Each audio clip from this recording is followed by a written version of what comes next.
When the lost boys start to grow up, Peter thins them out, Tinker Bell dies, and Peter forgets she ever existed. Neither of those is a fan theory or a dark retelling, and both are in the original book.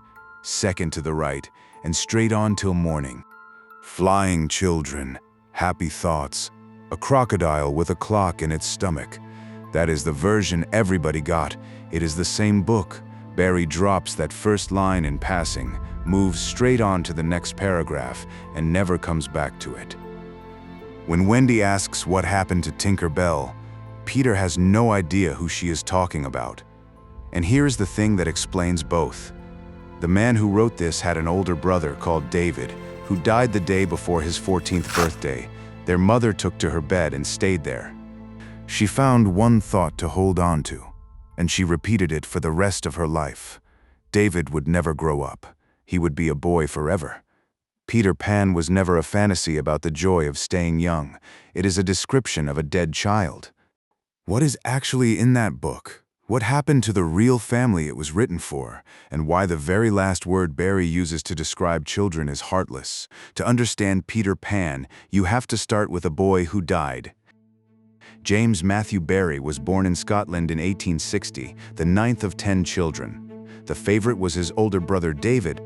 Bright, athletic, effortlessly loved. Everything James was not. When James was 6 years old, David went ice skating the day before his 14th birthday. He fell, struck his head on the ice, and died.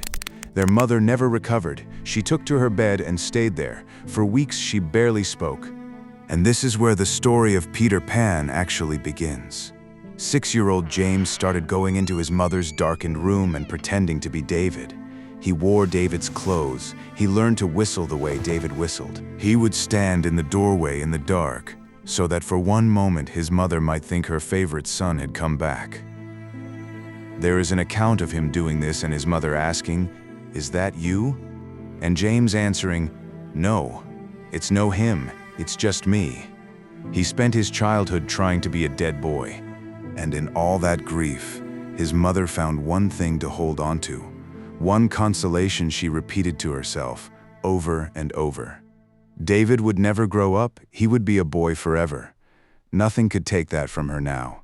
That sentence is the seed of everything that follows.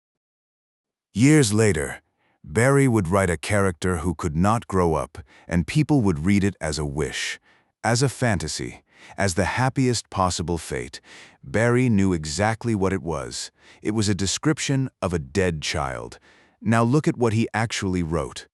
In the original book, the Lost Boys are not adventurers who ran away from home.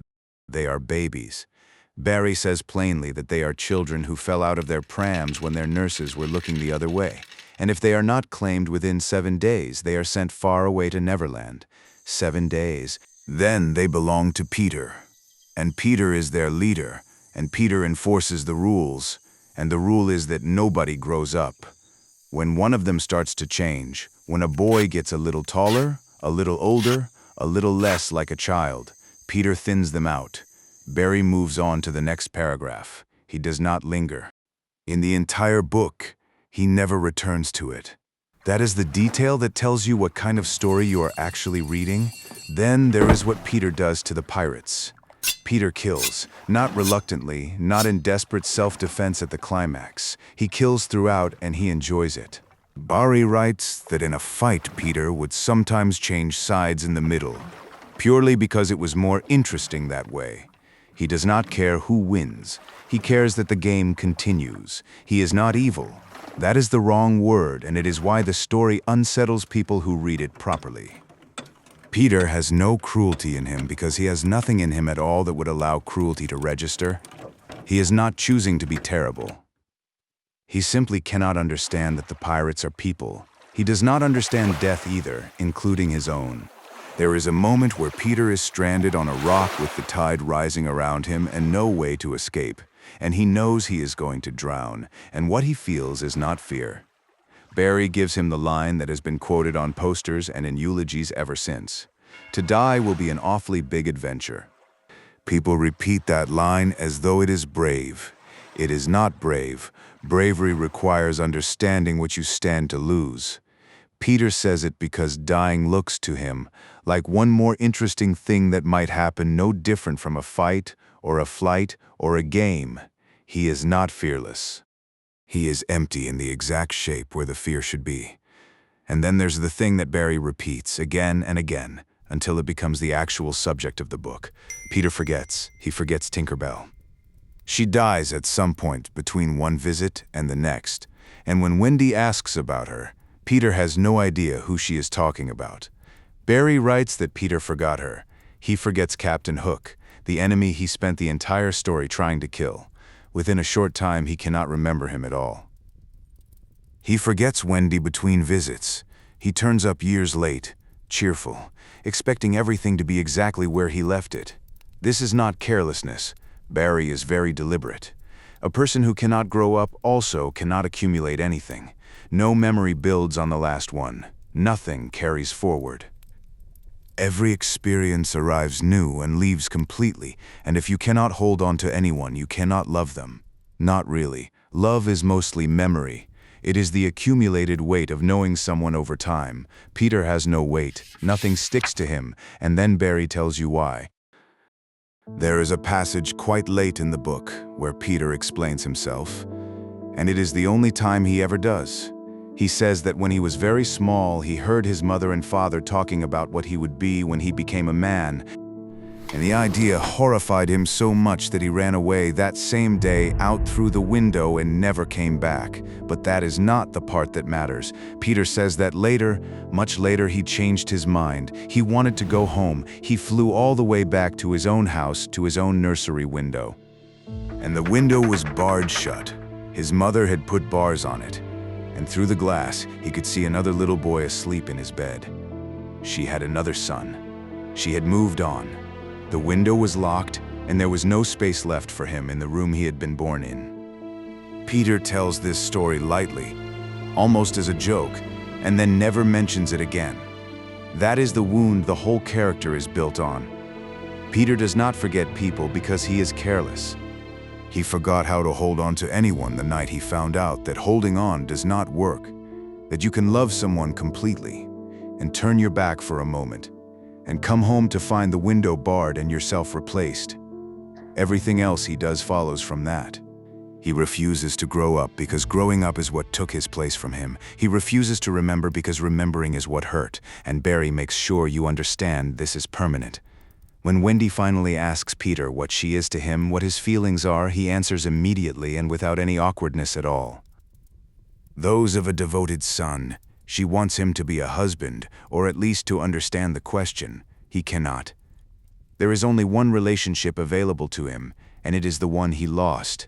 There is a small detail in the book that tells you everything. The first time Wendy really looks at Peter, she notices his teeth.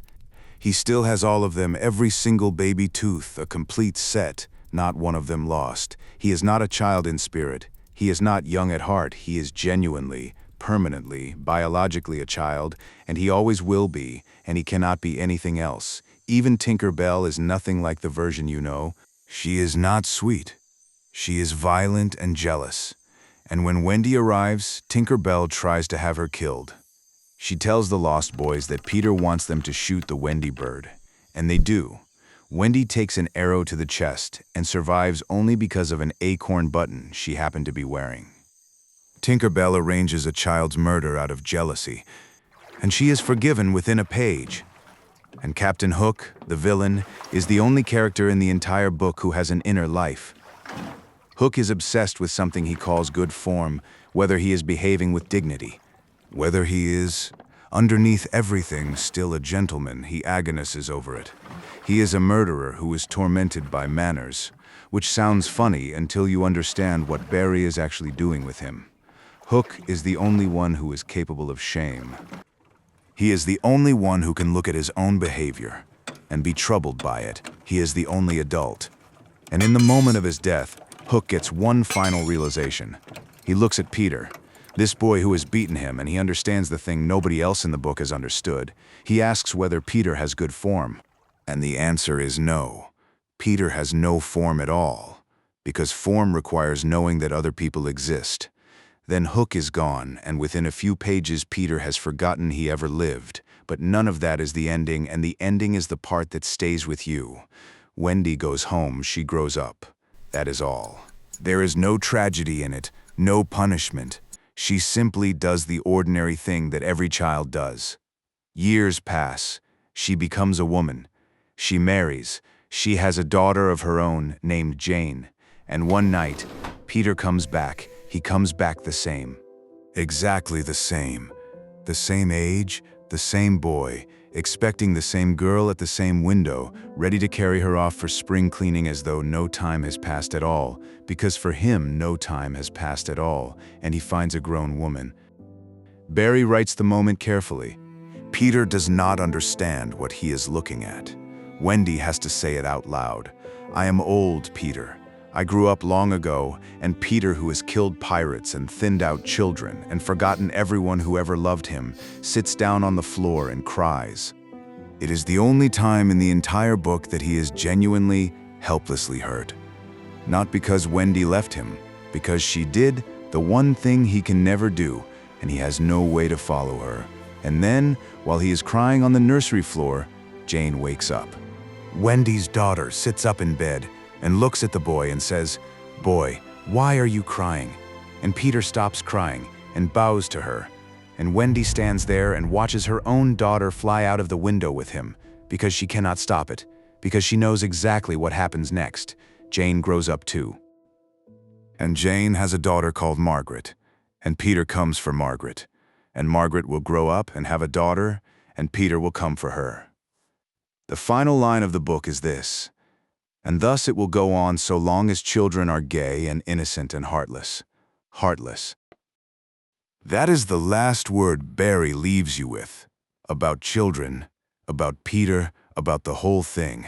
Not free, not joyful, heartless. He is not describing a paradise. He is describing something that takes a child from every generation and never once remembers any of their names.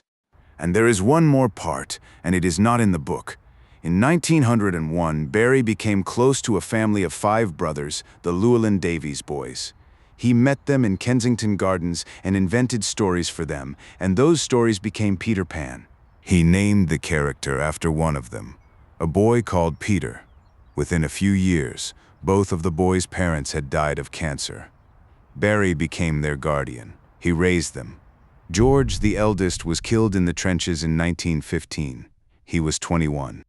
Michael, the one Barrie loved most, drowned in 1921 at Oxford, a month short of his 21st birthday. And Peter, the boy whose name was on the play, spent his entire life being pointed at as the real Peter Pan. He hated it.